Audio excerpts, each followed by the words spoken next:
नमस्कार, माझे नाव रोनक सनी बनगरे आहे. मी इयत्ता 6वी मध्ये शिकत आहे. माझ्या शाळेचे नाव जीप शाळा मोहाने ऐनवली, तालुका खेड, जिल्हा रत्नागिरी. मी एके दिवशी माझ्या गावामध्ये फिरत असताना मला काही गुरे प्लॅस्टिक व बॉटल्स वगैरे खाताना दिसली. तर मला असं वाटलं की आता हे प्लॅस्टिक वगैरे खातात तर त्यांना काही आजार वगैरे होऊ शकतात, ते मरू शकतात. त्यामुळे मला एक आयडिया आली की मी एक मॉडेल बनवलं आहे. त्या मॉडेलचं मी आता माहिती जराशी तुम्हाला सांगतो. आता मी मॉडेल बनवलं आहे. तिथे मी मेडिकल, हॉस्पिटल, 2 इमारती दाखवल्यात आणि साईडला काही डस्टबिन दाखवलेले. आता इमारतीमध्ये भरपूर लोक राहतात आणि त्यांच्याकडे खूप सारा प्लॅस्टिक वगैरे साचतो. मग ते इथे ओला कचरा, परत सुका कचरा, ह्या असं मी दाखवलंय. मग ते तिथे असे टाकतात. परत हॉस्पिटल मध्ये पण तसंच असतं.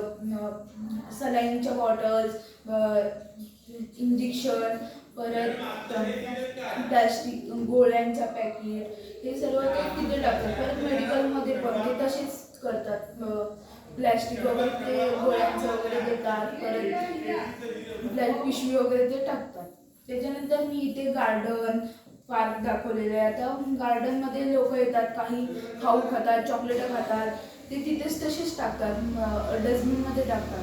परत पार्कमध्ये पण ते तसेच लोक करतात. आणि त्याच्यानंतर मी आता थोडीशी माहिती सांगणार आहे. साहित्य: पुठ्ठा, आईस्क्रीम काड्या, स्केच पेन, कार्डशीट, पेपर, घोटीव पेपर, गोल, कलर पेन इत्यादी. कृती: सुका कचरा व ओला कचऱ्याचे वर्गीकरण. फायदे: परिसर स्वच्छ व सुंदर राहण्यास मदत होते. दुसरं, सुका कचऱ्याचे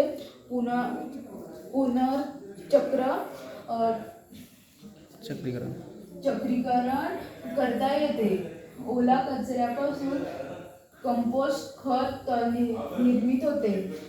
चौथा, आरोग्य निरोगी राहण्यास मदत होते. आता तोटे: परिसर स्वच्छ राहून दुर्गंधी पसरेल. दुसरं, आजार वाढून